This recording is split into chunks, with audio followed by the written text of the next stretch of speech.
Well, welcome back to the When I Heard This podcast. My name is Nate Robinson. I'm here with Pastor Joseph Tillman, MDiv, soon to be D-Man. How are you doing today, sir? I'm doing well. We have completed the holidays. Yep. Although my Georgia dogs lost. Oh, yeah. Man, they lost. That was terrible. Are they done? They're done for the season. Yeah, they're out. That sucks. Yeah. So that was. Oh, well. So that was bad. We knew that was going to happen, though. I was hoping. Well,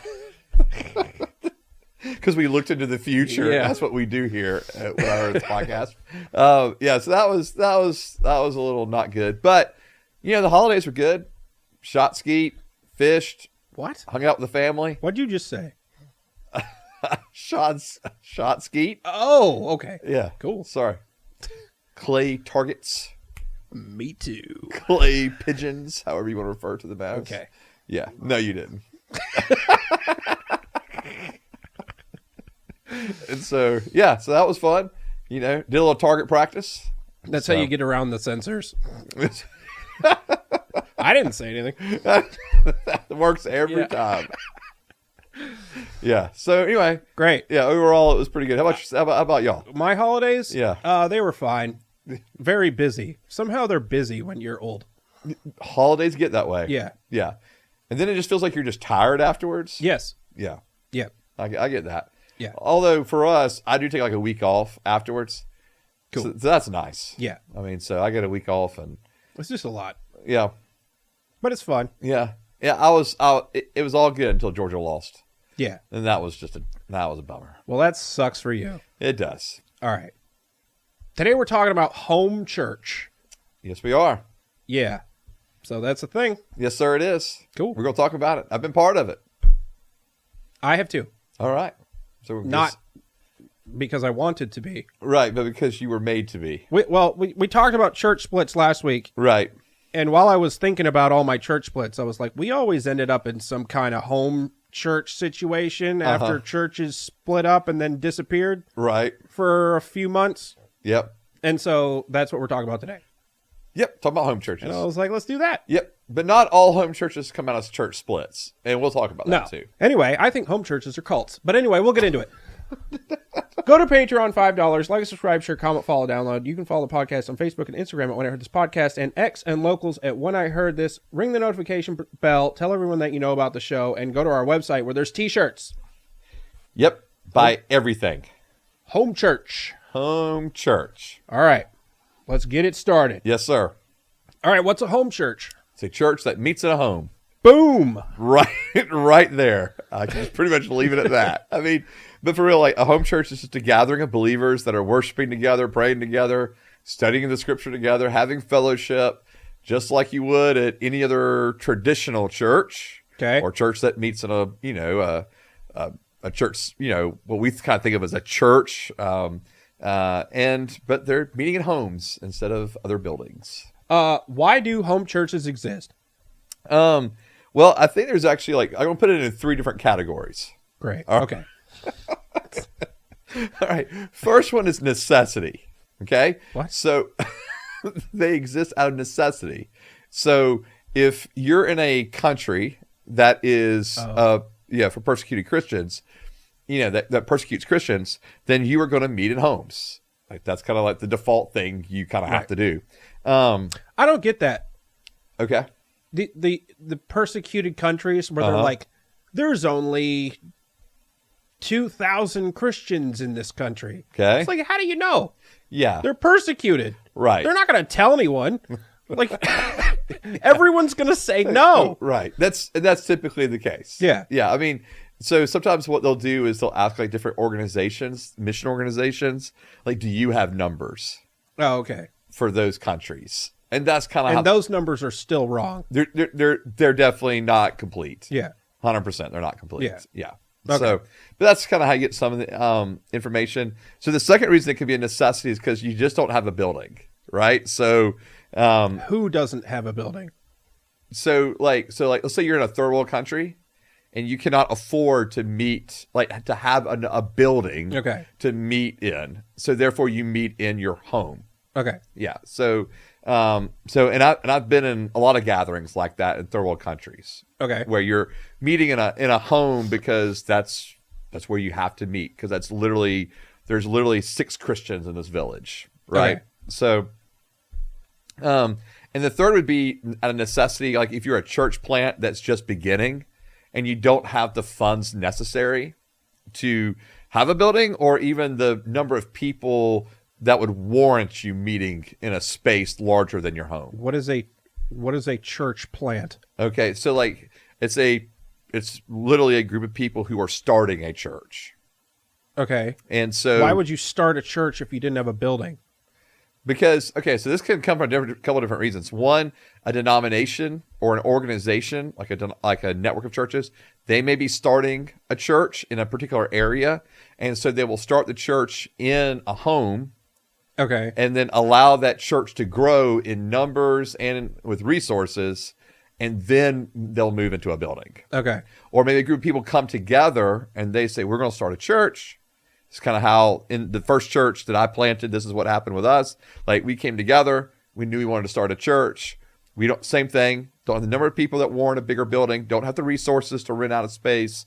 Therefore, we're going to meet together in homes until we do. Oh. Yeah. And then you save tithe money and then go And then rent or buy? Yeah, go rent a, like what we did was we went and rented a space. Okay. Yeah. And then we met in that space, met in one space for a couple of years. Then we were able to finally kind of move up out of that space and then go to another location. So Seems like a lot of effort. it can be. It's like starting a business. Yeah, 100%. Yeah, it's a Okay. lot of effort. Like, so when we first started a church, like we met in homes and we actually rotated which house we met in. Oh. And that way no one family built like, or had like the burden of having to be the host home every week. But then as we were growing, it got to where we could only meet like in a couple different houses that could Right. fit us all. And then it was eventually like, okay, we're maxing out our spaces because of the number of people. We've got to go find a place to meet. So then we started meeting in a cafeteria at a school, at an elementary school. Dude, now that's work. Like, that's the most work I've ever had, like on churches for Sunday mornings or whatever, because you're getting like there. setting up a church. Setting it, 'cause you have to set everything up and then tear it all down afterwards and set it all back up how the school had it. Right. Or how the school wants you to have it. And so that was a lot of work. I mean, it was getting there early and then staying, into the afternoon to get everything put back up. And so, and then from there we moved into another space, and that was kind of like our permanent space that we had Monday through Sunday. And Why didn't you meet just there. sit on the Great. cafeteria tables Yeah, I don't think they were going to allow and that. bring a boombox? Right, yeah. I don't think they were going to allow that. Oh. So, yeah. I mean, we could have brought a boombox, but, that would have not been cool. So you were setting up like an entire band every time? Yeah, so setting up sound system, setting up seats, Jeez. setting up classrooms. Like we used a couple of different classrooms for like childcare. Oh. For like the nursery in this class, the Right. younger kids meet in this class. You had to set up those rooms. So yeah, there was quite a bit of setup That's every a lot. week. It was a lot. So All right, what's the next thing? All right, so necessity and then preference. Sometimes people just meet in homes because they just prefer smaller, more intimate gatherings that happen in homes as opposed to meeting in a larger building. That's weird. Just preference. Well, I don't know. Why do you think that's weird? Yeah, I like laying in bed and drinking mimosas and watching Joel Osteen on Sunday morning too. Great. Home church. No, that wouldn't be you. That wouldn't be home church. That would be you. I'm at home watching church. Yeah, okay, that's not what I'm talking about, though. Okay. I'm talking about people actually gathering. They just prefer to gather in a home. Okay. Does it have Preference. to be a gathering?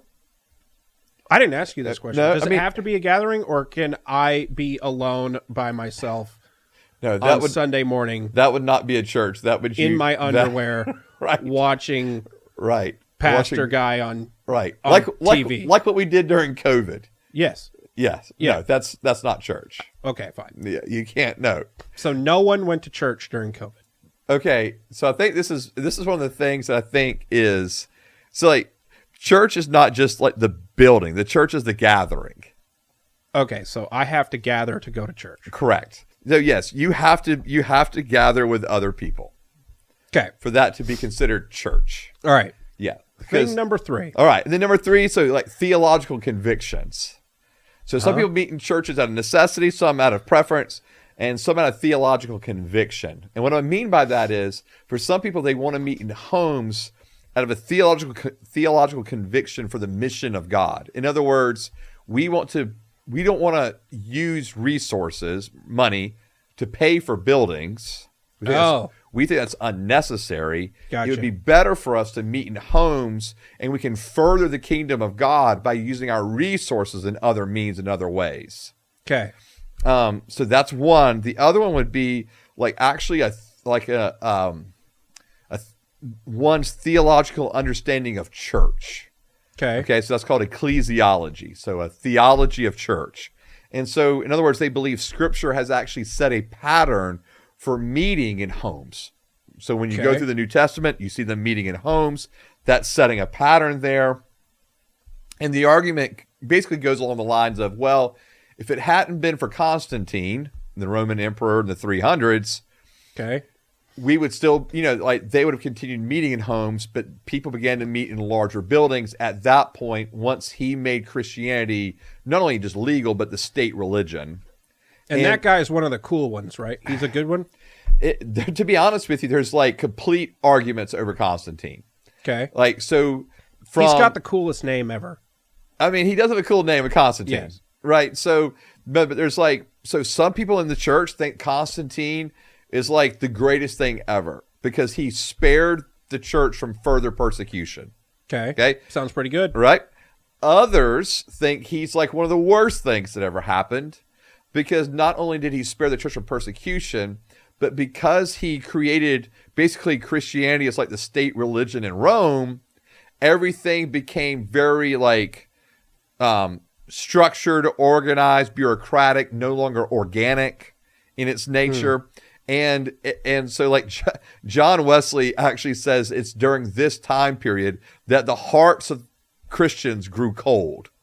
And so in other words, because you could say I'm a Christian, not a big deal, not going to be persecuted for it. You didn't have to live out a conviction of it if that's really what you believed. And so yeah, you've got some people that, especially like within the Reformed, church that really champion Constantine, and then others that are just like Wesley and others that are just like, no, man, that was terrible what happened. What do you think?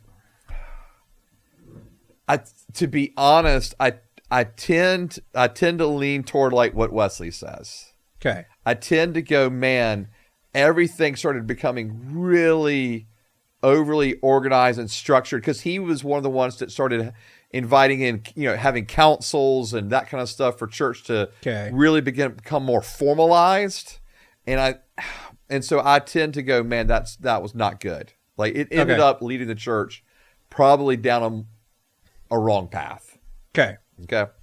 But obviously it was the church that ended up choosing to do that. Right. So basically what happened is you married the state and religion. Okay. And that's what happened. So anyway, but that is for some people, they're like, no, that was bad. Meeting in these larger buildings, that's like almost like paganism. And so that's like a ecclesiological conviction for them where they're just like, no, we are supposed to meet in homes. Okay. Is home church biblical? Like, were there home churches in the biblical Bible? The biblical Bible? Yeah, so absolutely there's home churches in the Bible. Okay. So you see, and we'll mention some, I'll cite some passages here in a second. But yeah, you see that in Scripture. So usually they were gatherings of like 10, 20 people, like at most like 50. Okay. And they were meeting in homes. And of course, if you've got 50 people gathered in a home, that's a large home. Yes. Especially in that day. Like you were rich if you had a space large enough to hold 50 people in your house. Okay. Because houses were much smaller then. And so Acts 2:46 actually speaks about how they continued to meet in the synagogues or in the temple is actually what it says. Meet in the temple, because they're in Jerusalem. Meet in the temple and from house to house. Okay. So in the early church, when the church was just beginning, they were meeting in homes, and that's where they were able to very vocally speak about Jesus and hear from the apostles and, glean the teachings of Jesus from them. But they were also still Jewish. They were Jews. So they were still going to the temple. They were going to the temple for their feasts and their festivals. They were going to the temple on Sabbath. Like, that's what they were doing as Jews. Go to the home to do Jesus stuff and then go to temple to do Jew stuff? Correct. Okay. Yeah. And then eventually what happened was, as Christianity really began to separate itself from Judaism, and Christians were being thrown out of the synagogue for their belief that Jesus was the Messiah, then they were really forced into homes at that point, almost exclusively. And so, for example, in Romans 16, 3 through 5, Paul says, "Give my greetings to Priscilla and Aquila, my co-workers in Christ Jesus, who risked their own necks for my life. Not only do I thank them, but so do all the Gentile churches. Greet also the church that meets in their home." Colossians 4:15, "Give my greetings to the brothers and sisters in Laodicea, and to Nympha, and the church in her home." Philemon 1 and 2, "Paul, a prisoner of Christ Jesus, and Timothy, our brother. To Philemon, our dear friend and co-worker. To Apphia, our sister. To Archippus, our fellow soldier. And to the church that meets in your home." And so, so they're... You just said a lot of weird stuff. Well, some different names, yeah, for sure. But but the point being, right, is that you see this pattern of or description of churches meeting in homes. Okay. Yeah. So yes, so a home church is biblical in the sense that there's a clear biblical evidence that the church met in homes during these times. However, it's not like the scriptures say you must meet in homes. Okay. Or it doesn't say, like, you cannot meet in homes. There's no, like, prescription given. There's just a description given of them meeting in homes. Okay, so how do home churches work? Like, who ordains the pastor? Okay. And where is my tithe money going? Right. Is it for K-cups or a new deck? Right. Like, what's going on? Right. For these people to... Right. Make their house worth more money is it for a spare room? Are we going to add on to the living room? Yeah. With my tithe money? What are we doing? No, those are good questions. Yeah. Those are good questions. So it really depends on the house church. So, what? Right. Really? Yeah. It's not like there's a universal... I'm not going to house church. Unless it's my house. The church can come to me. Yeah. All right. No. So some are ordained. We got some repairs to do, so we're starting a home church. Got to fix these repairs, or else we can't meet. Right. Yeah, we don't want the roof leaking on us. No, the whole time. Can't have that. Yeah. Need $20,000 up front. Yeah. To replace this roof. Yep. Yeah. So my kid also needs a new backpack. So Guys, please get back on track. Okay. So, all right. So home churches, some of the pastors will be ordained by the house church themselves. Okay. So in other words, like people will go, okay, he's our pastor, right? Okay. And like lay hands on him, pray for him, set him in, ordain him as their pastor. okay, so that's That can happen. and that's not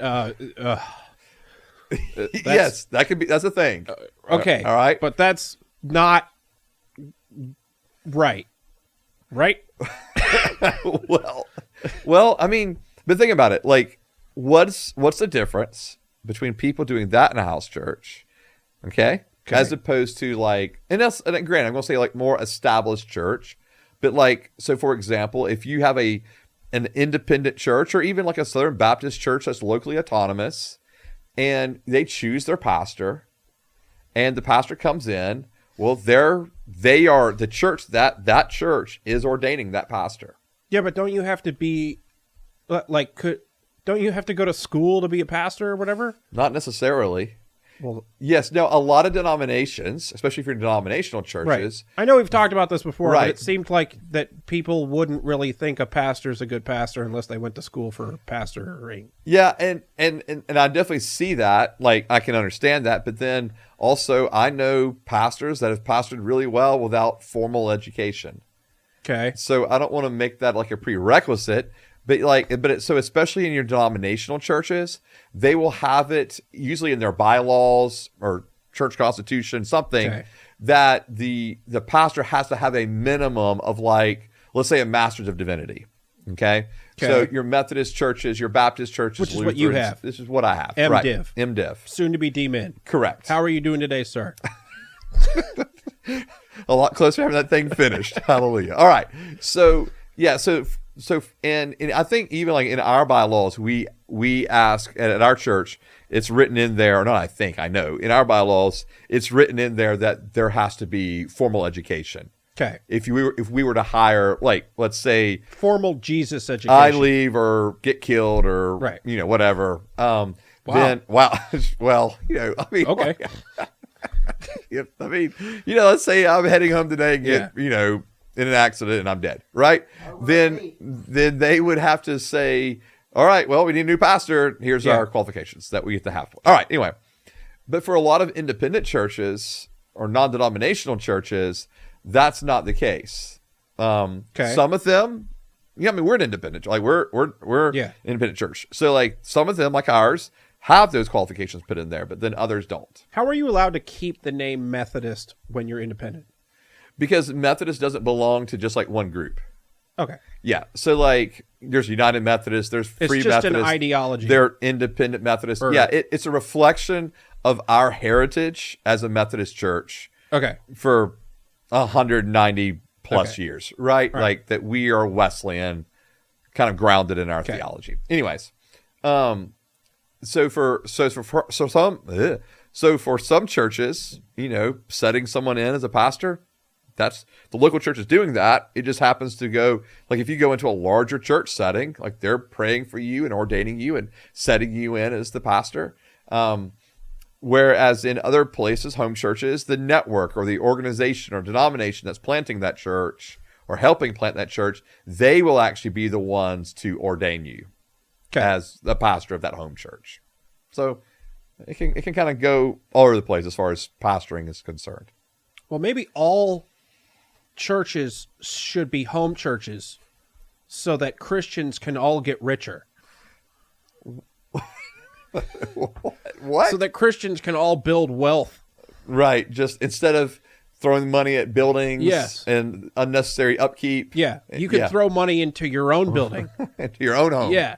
Every time we rotate and give tithe, the money goes to that home. Yeah. And then you can improve your home, Right. accrue value, Right.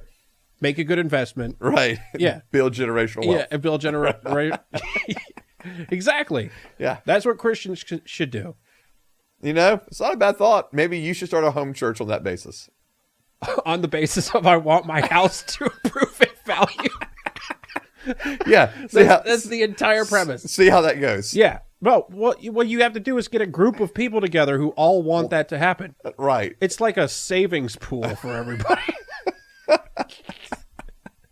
Yeah. Anyway. Every quarter you rotate. Yeah. That'd be a way to do it. There you go. Yeah. All right. Anyways. That's actually a terrible idea. That's not a terrible idea. Well, no, if it was for the right reason, but you don't want to start a church just so that your home can be improved. No, everyone's home's going to improve. It's going to be great for everybody. I have to give Jesus this money, Right. so it might as well go into your house Well, or my house. no, that's still very shallow. Why? Okay, because all right, so so speaking of money in house churches, Yeah. right? So for some house churches, the money goes toward paying the pastor. Yeah. It could be like a part-time salary, a quarter-time salary. And scones. You gotta have scones. Scones. And the K-cups you mentioned Yeah. earlier, you gotta have those. Or sometimes home churches don't pay their pastors, or they give them like a minimal amount because Yeah. the pastor's also working another a full-time job, and so therefore they take their money and they give it to local or international missions. Oh. And so they do things to expand the kingdom, to share the gospel, to care for those who are in need, not just do upgrades on people's homes Well, that are in their community. Of their what's the church. difference between doing upgrades to people's homes and upgrades to a church building? Why does anyone do upgrades to their church building then? Yeah. Isn't that selfish? Yeah, I mean it's a good it's a valid question, right? Like we do upkeep at our buildings. Yeah. I mean we're doing upkeeps right now, upkeep in our building so that the building can continue to be accessible and safe and and you don't have water coming down through the roof and everything else. So yes, so that's all 100 of us should meet in someone's house. Right, and then just rotate around. Yeah, rotate around and we can improve everybody's lives that way. Genius. I mean, and I'm gonna get into it later. I actually do have a bent toward house churches. Oh well, I don't. I'm just thinking out loud. I know. So, but mine's a little. But you're gonna say that, even though people from your church listen to this. Yeah, but I'm gonna. You're gonna tell them to stay home. No, keep listening, church family. You'll hear my thoughts here in a minute. Okay. So, on this. All right. Yeah. Is that it for that? Yeah. All right, cool. Should home churches be permanent things that we should be aspiring towards, or are they temporary things until we get a building? Yeah. So, I mean, again, or something else. Yeah, I think it goes both ways. Like, I think for some, it is temporary until they get a building. Okay. And for others, it's definitely like a permanent, like this is their thought process. Like we're going to meet in a house permanently. Okay. And I don't know, I don't want to sit here and go, there's one right or one wrong answer. Because it's not like the Bible says you have to meet in homes or you can't meet in buildings. It doesn't say that. So, okay. I think that house churches can serve a purpose for either the temporary or, for the, we need to meet here in homes for indefinitely. Okay, so all the home churches that I've ever been to were bitter, angry people who, at church who thought very high and mighty of themselves and thought they could do church better. Yep. Is that a majority of them? Is that's my experience with basically everyone that we ended up in temporarily while everyone figured out where to all go to church again. Right. And it was like, well, screw those people and crap. Yeah. Well, those people aren't good people that we went to church with before, and we can do it better, and we're the best. And everything that we think about the Bible is the correct way to think about it, and everyone else is stupid, and we're going to do it our way. So that's my experience with it. So is that most of it? Most of it. I think that's been a lot of it for a long time, especially within the Bible Belt. Okay. And so because in the Bible Belt, most house churches, I'm being honest. Okay. Most house churches that I have known generally start because of church hurt. Okay. Right? Or offenses, those kind of things. Or like you said, they're angry that the church didn't do the things the way they wanted them to do it. Yes. And so we're going to start our own church here in a house that's going to do it better. Yeah. And so, for a long time, for years and years, that was my experience with house churches. And then everyone for like 6 months is like, this is the best, and we're so good at this, and we did everything better, and then people stop coming, and then no one has a church anymore. Right, and then it all falls apart. That's how it goes. Yeah, or another offense happens. Everyone's like, look, we made pancakes every morning, and we sit there with pancakes and Starbucks, and we do church the best. Yeah, a lot of my experience has been that way. Yeah. Okay. And then, what's funny is, so I even had someone who's a mentor of mine, and he started saying, Joseph, like, we're starting up a network of house churches in our area. And I was like, really? Yeah. Like, that's. What do you mean a network of house churches? Like, don't do that. Like, honestly, that was my thought. Like, that's a bad idea. And then I went out to a network of churches out west, a network of house churches, visited them out west, and I was like, wow, this is completely different than anything I've ever seen. Really? These people were not angry. They were not mad. They were not disappointed. They were not prideful. They were not, none of that. And so the individuals that had started the house church were, like they just believed in house churches. And they started the house church, Right.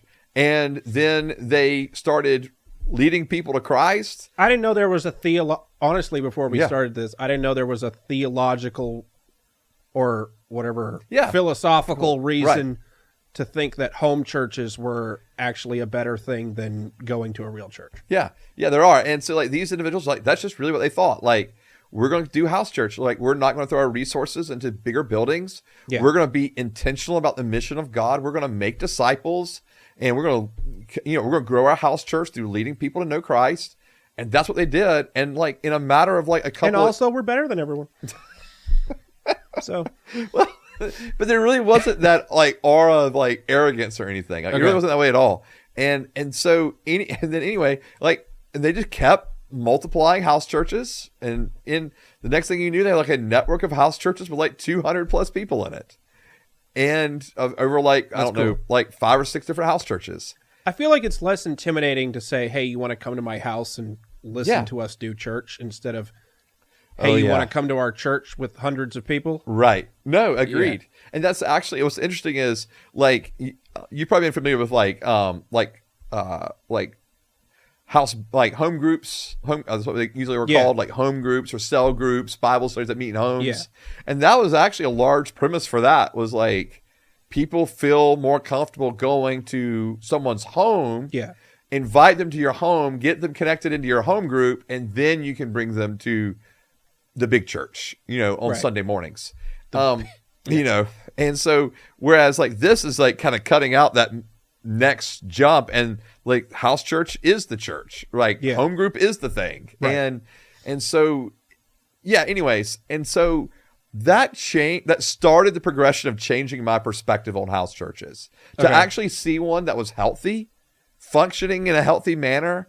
And the individual that was kind of like leading it, if you were, or one of the individuals leading it, like, to be honest with you, like really good teacher, pretty charismatic, could have been pastoring like a much larger church. Okay. But this was just his conviction of like, no, this is better. Right. And So they do think they're better. They do think they think that doing house church is probably a more fiscally responsible thing to do. Yeah. One. Yeah. Then number 2, it also forces you to be intentional, to reach out to people, invite your neighbors, invite those that are not in church to come to the church, because that's how you grow. Okay. And that's like their mindset behind it. And then number 3, like it's easier to disciple people in these smaller churches.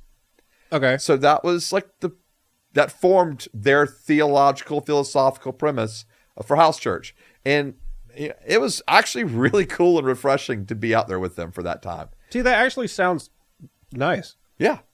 No, it was. It was really That sounds cool. way better. And then they would actually get together once a quarter, and some like all the house churches, and they like rent out a space for like a weekend, and they'd do like a conference or a seminar, one That's quarter, cool. and then like another quarter they'd get together like at a one time they like rented out this like barn space for the weekend and just made like a family weekend out of it. So like the families would come out there, they'd have games for the kids, and they were doing axe throwing and everything else, and and just like it was just fun. Like there wasn't like a conference seminar type thing. You're blowing my mind. Yeah. So it was actually really cool. So anyway, I'm serious. yeah. That sounds great. Yeah. So that actually started forming my thoughts it started reshaping my thoughts of what house church, home church could be. And if I'm being honest, even what church could be. So, Okay. So I've got some thoughts about why I think house church actually is a viable model going forward in the United States, in the specific culture that we're in, which is a post-Christian culture, that I don't think was probably viable for house churches even 25, 30 years ago. Well, all the ones around here are bitter. I don't know of all of them because I haven't been to All of them. I've been to all of them. And they're all bitter. There's a lot that are, man. It's Really is disgusting. sad. It is. It is. I don't like it. Yeah. Of course I don't like it. Yeah, of course you don't. No. It's just a bunch of angry, prideful, bitter jerks. Yeah. Or even if they're not bitter, they just like to have this like spiritual superiority complex. Yes. Like they're more spiritual. right? That kind of Yeah. thing. So yes, in our area, especially again in the Bible Belt, I think that has traditionally been the case. But again, I'll talk about it here in a little bit. Or maybe I can talk about it now. I don't know. But like, I really think that there's a change coming. Why? Because, okay, a few things. Number one, I think eventually the church is going to lose their 501c3 status. Okay. And so they're no longer will be a nonprofit. And so therefore, individuals will not be able to give, like, so. Not with our boy back in there. Yeah. Yeah. Woo! Yeah.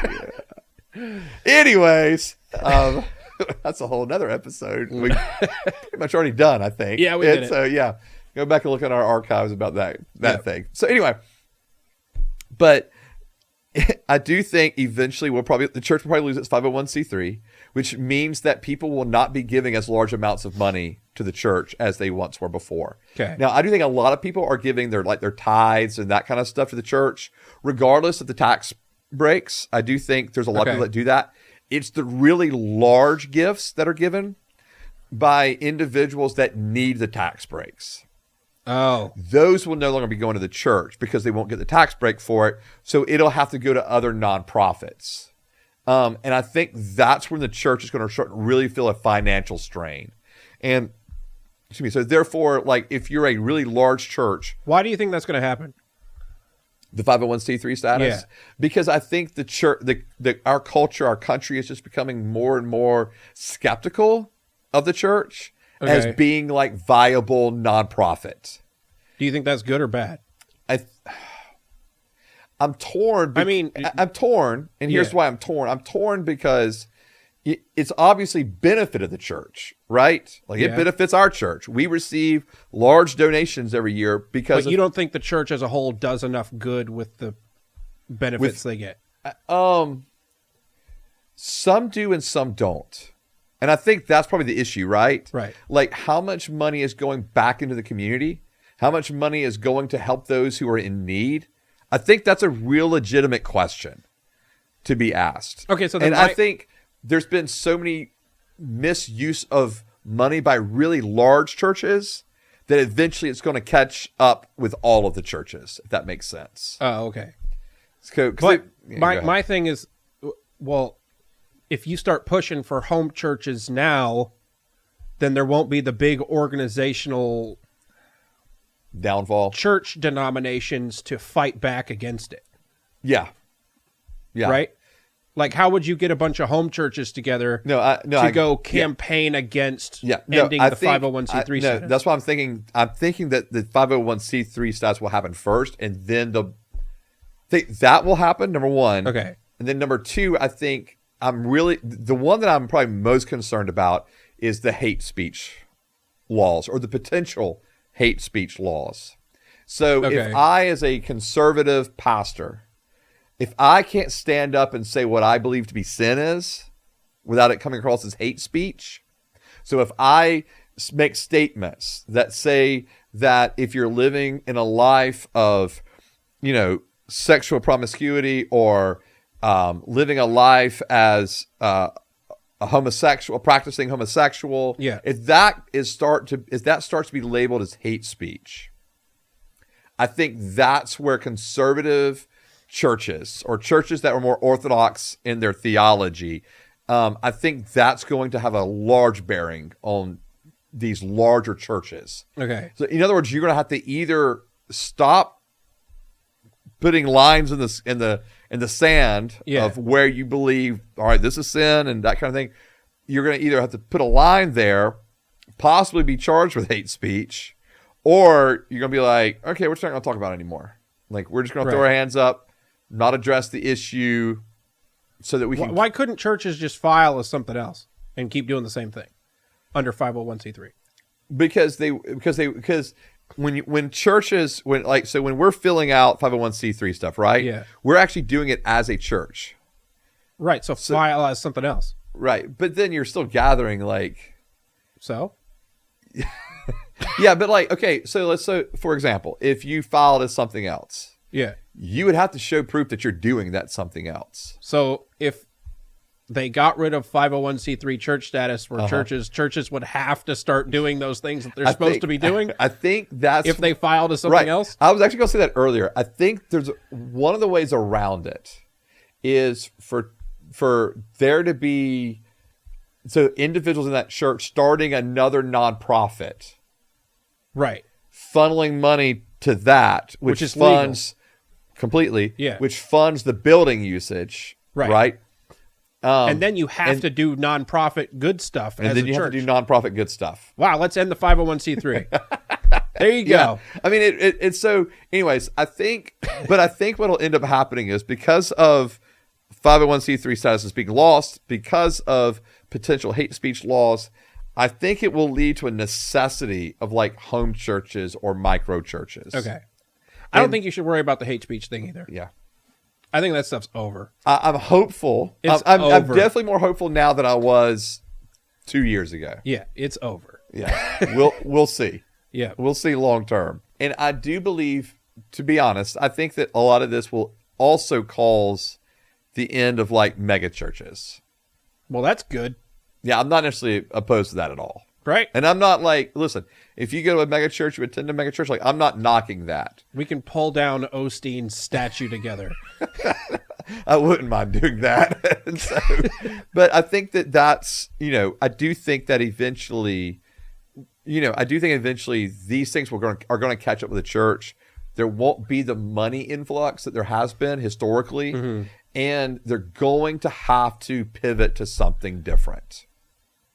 I'm just convinced of it. What wouldn't, if they got rid of 501c3 for churches, wouldn't that be the same thing as getting rid of it for mosques and Hindu temples and synagogues? And well, you'd have all those people on your side too. Well, I don't know, man. I'm just, because it would. They couldn't do it for just one religion, right? Because they all don't. I think what the concern would be is because, right, like there's already been FBI and IRS investigations into larger churches. Yeah. And their financial mismanagements. Right. Right. What I am concerned of is that they will continue to push that, or if that gets continued to push, right? If that continues to get pushed, where we're going to go after churches and eventually start tearing them down, to be honest with you. And because denominations are losing out right now, right? Denominations are getting smaller and smaller and smaller every year. And so their power, their influence is waning. And so I think you can see denominations start crumbling because of this. There's just a lot of stuff that I think could happen. And to be honest with you, where they would begin to not protect churches while protecting other religions. Okay. Right? All right. But that kind of gets back to that whole critical theory of the divide of the oppressor and the oppressed, and us and them, and Christians being the oppressors, and we're going to really go after them while protecting those. Okay, well, I think the only going after Christians and not all religions is going to be a hard sell. Yeah, it might be. I don't know. Yeah. Although all of this stuff is just a simple Supreme Court decision. Yeah. But you've got the Supreme Court on your side for like 30 years at this point. For a while. Yeah. We'll see. Yeah. Yeah. In my notes, I actually put down that I think that we're going to start to see because Christianity continues to decline at a pretty sharp number. Yeah. Right. Like I think in 25 years, it's going to be a real concern. Okay. And because it not only just like you could keep the 501c3 things there, the financial numbers are not there like they used to be. Okay. Just in general. And so, and I think that, except for you. So what do you mean except for me? For your church. For our church? Yeah. We're doing pretty well. Yeah. We're blessed. Hashtag. But we're also a small little church too. True. The thing that helps with that, can I be honest with our church, like we don't have any debt. None. Yeah. So like we don't have a building. Wait, how do churches get debt? By buying buildings? Mm-hmm. Is that the main buying thing? Property and building buildings. Okay. Yeah. That's where the major debt comes from. Okay. Yep. And so like, why can't you rent until you have enough money and then buy a building? Well, because let's say you're an existing church, Yeah. and you know that you need a larger sanctuary, Oh. then you're going to either move from where you're at, or there's like, man, I'm not lying, dude. It's amazing to me that people will, I'm talking about spending millions and millions of dollars for a new church Yeah. or for a new sanctuary. That's, I don't know. That's like, and we're even at the place. Gotta have smoke and lasers. Yeah, gotta have the lasers, Yeah. man, blinding you. And so, like, we're even at the place at our church of going, all right, we're hitting like max capacity in our not in our sanctuary area as much, although that's coming, but more of the like where we fellowship together, where we have our Wednesday night meals, that kind of stuff. When we have our meals after church, like we're hitting max capacity there. And so We can just meet at your house. That's not helping any. It's not going to help any. And so, like, we've got to find a way to be able to create space for still being able to meet together. But one of the things I've done is I kind of put my own line in the sand of being like, well, we're not going to build a new sanctuary. We will go to multiple services. We're not building a new sanctuary. Okay. But this is kind of where my long-term thing is coming in. Like, actually, like my dream, like long-term dream is I would love to be able to raise up individuals in our church to go plant house churches or micro churches. So churches that meet like in businesses or whatever. So plant house churches. And so they could plant house churches. We don't have to build a new sanctuary, right? Yeah. You have to spend the money on that. We can invest in individuals that are leading house churches. And then we can still all come together to do all the community outreach stuff we do, to do all the international missions work we do, to be even for like, Wednesday nights, if we have a large enough space, we could gather together and still eat together, have fellowship together. Our youth can do things together, like children's program. All of that can still be there without having to spend the millions and millions of dollars it would take to, whole new building and property, or just even building a whole new sanctuary, which costs a whole lot more money than building like a really simple metal multi-purpose building, Right. One of those, those things. just kind of generic buildings that are just there, that we can meet in and have large enough space and classrooms, that kind of stuff. Why don't you just make that a new sanctuary? Yeah, and some people do that. Just hang a big old cross at the front from the metal, and Yeah, and some people that's what some people do, right? just tie some sticks together and put it up there. Yeah, but like I'm also like for me, like all right, so our church is not like huge, right? At all. Yeah. I mean, we have. I think I was looking at the roster the other day. Like we have like 100 and I think it's like about 100, like right about 120 adults Okay. that are actively involved in our church, right? So you add those and the kids, but like as we continue to grow, like my heart is to invest in people, to raise up individuals that have a calling to shepherd and be pastors and be teachers. Okay. Then I want to make space and make room for them to be able to fulfill and live out their calling. And if we just build a massive sanctuary and it's still, kind of pastor centric, if you were, on this one person, me, like being the primary teacher, I think that actually is prohibitive of individuals growing in the calling of God on their lives. Oh, okay. I want to see people released to be able to So teach. build a bunch of home churches. So- or I don't have to build them, or right? tell people to go home That's right. Tell them and to go do home. church there. Right, do church there. Get out of here. We don't want you here. Go home. Well, we'll do it in a much You nicer. guys go to that church. We'll do it in a much nicer way than that. Yeah. Yes. That was pretty nice. Well, yeah. I didn't say any No, you explicitives. No, you did not. All right. Yes. So, but yeah, cast a vision for house churches and why they can be so powerful, and because I really believe they can. But I also think that what happens in house churches, especially here in the Bible Belt, when we see these like angry house churches and they collapse within 6 months to a year, Yeah. I think the issue is like, regardless if you're in a institutional church, or a house church, like you're still dealing with people. Yeah. There's still opportunities for offense. There's still opportunities for disappointment. Sally always forgets the donuts. We never forget the donuts. Right. Bingo. Screw this church. I want to be appreciated. Yeah. And so I think all of those things come into play. And like, it's easier if you're in a home church and you're just like, you know what? Forget this. They're no better than the church we left. Great. I'm just going to find another established church. Also, I hate their dog. and that can be an issue. I'm allergic to cats. Yeah, yeah. right. I mean, those are real things too. So, so anyway, I think that I really genuinely think there's a place for home churches, for micro churches to thrive and do well. And I think it's probably coming. I don't know if we're quite, especially in the Bible Belt here. Yeah. We may not quite be there yet, but I do think it's coming. And my hope is to prepare our church to where we can engage into that. All right. Home churches seem like the most amazing place and time to start your own cult.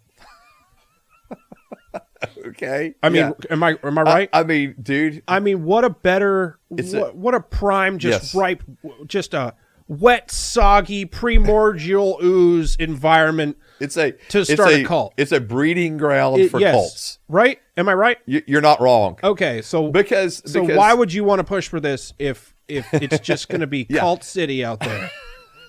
Yeah. Well, I think that it can become cult city. Cultapalooza. I think it can become all that. Okay. If the individuals in there have no oversight, no connection, pastors are just on their own, doing their own thing. Right. Or sometimes in house churches, the way they're structured, it's not even like you have a pastor. It's like you have everyone will like just your kind of buddy's dad. right. Or like you have several families get together and they'll just kind of take turns rotating. Right. Like who's teaching and that kind of stuff. Like I'm not coming to this. Right. No. But I think I might be bipolar on this issue. I think I think it sounds great, but there's too many potential negatives. I think you've convinced me a little bit to come more toward the middle because I was full bitter cult people right before we started, but right. You've pushed me yeah. Okay. Cults, so, all of them. No, not all of them, but they can become cult-ish. Yes. Okay? They can become cult-ish in the sense of really bad theology and doctrine. Yeah. Okay? They can become cult-ish when it's like if you have a pastor that's there that's so dominating and controlling of everyone else that's in that little group. Yeah. Right? They're so intertwined in the lives and whether they do life and all that kind of stuff that the pastor is having this way more say than they should. In people's lives. Over people, how people are living their life, what they're Okay. choosing to do, spend their money, Yeah. jobs, careers, whatever. I'm not only your dad, but I'm also your pastor. Right. And so I think that there can be the issues there. I think what I'm talking about is if you have house churches that are starting from and they're connected together, Yeah. right, with a church, then I think Duplex I think churches. we've got 2 church options and 1 duplex. Yeah. So Right. But no, I do think there's a possibility for connection though, in the churches that provide accountability. Okay. Right. So the house church I was talking about earlier that I went to and visited out west, there was all that leaders of those house churches would all come together and meet and discuss and talk, and there was accountability amongst all of them. Yeah. And I think that's the healthy way to go about it. I think when I think about it, I'm just there's 10 people there, right? Yeah. Something like that. Right. And that's just not enough people where someone would feel comfortable going, I think this is wrong. Or not enough people to feel comfortable going, or not enough people for someone to even know that something that's being taught is wrong. I gotcha. There's just not enough. There's not enough brains to knock stuff off of. And if someone got in there and was like, "Ooh, here we go," Yeah. and it started teaching wrong, Right. then There's not enough. Right. And I get that. yeah. But also, I mean, if I'm also being frank, in a lot of larger churches, and I say larger churches that are larger than home groups, you can have that. Biblical literacy is so low just across the board that, I mean, you can have that in other churches as well.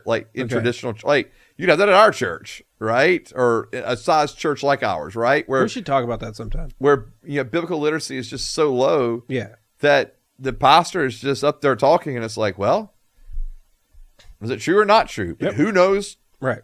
I don't know. Killing right? ourselves next week, I guess. Earth go late, right? But I think the issue. This tastes funny. Uh-oh, bye-bye. Pastor said to drink it. Here we go. Nom, nom, nom, nom. All right. Anyways, so I guess, and I think too, though, there's a difference between like having, being in error, like with some doctrines, like that's Okay. one thing. It's a whole other thing if you're like a cult where you're like, we are our little house church is like the only way. Right, but when you Right, add, or we're the only ones doing it. when you add not Right. enough people with bitter, we're the best. That's a cult, right? No, it doesn't make it a cult. It's one thing to say we think we're doing church better. It's another thing that's arrogance, that's pride. Yeah. It's another thing to be like, we are the only ones who are the true church. Like we're the only ones following Jesus. Okay, That's the correct way. right? And That's here's all a- the weird other ways that we do it differently than right. everybody else. That's a major difference. Okay, well, it's way too similar. Yeah. It's way too close. Well, that's what I'm saying. I think it can be cult-ish okay, without it being a full-fledged cult. all right. So That's fair. So yes, I do see absolutely the potential downfalls for it. Okay. Right? And there's other potential things that run through my head with this kind of stuff too, with house churches. But I do think the opportunities that are there, I know what you're thinking about, and they're all criminal. criminal. Yeah. Yeah. And so, but those same things exist in the larger churches too. Okay, so what do you want to say to people who are in home churches? I would just make sure that you're asking the question, why? Like, why are you part of the home church? Is it because of offense and bitterness or hurt or disappointment? Or is it because of like a conviction or like a true desire to be part of a house church? Okay. So just check your motives at the door. That's all I'm really asking there. Like all other churches, house churches can be toxic as well, right? Okay. Or they can be really healthy. It really depends on the house church, their leaders, how it's set up. And so don't go into a house church thinking, oh, this is going to be a utopia. Don't go into it Okay. thinking it's going to be the best thing ever, but because you're going to experience people and people hurt and people disappoint and those kind of things. But you can also go in with more than just like what you would have walked in with earlier today before this video. You would have gone, nuh-uh, Yeah. terrible, full skeptic, Yeah. And I think you can go into a house church without having to have that attitude either. So, but if you're going to be part of a house church, really ask the question, why? Why do I want to be part of this house church? Or why am I already a part of a house church? Or yeah, if you're already part of one, why am I already part of this house church? Okay. And if there's bitterness or hurt or disappointment, I'm not saying that's a reason to leave the house church. I'm just saying be honest about it and then deal with it if that's the reason. Okay. So, yeah. What if there's a house church out there that only watches our podcasts for church? Please don't message me and we can talk. How about that? Well, Yeah. this has been the When I Heard This Podcast. You can follow the podcast on Facebook and Instagram at When I Heard This Podcast, and X and Locals at When I Heard This. Like, subscribe, share, comment, follow, download, ring the notification bell, and tell everyone that you know about the show, and go to our website where there's t-shirts. You can follow me on Facebook and Instagram at Nate Robinsoff. You can follow Joseph on Instagram at Rev Joe T. This has been the When I Heard This Podcast, and we'll see you guys next time. Bye.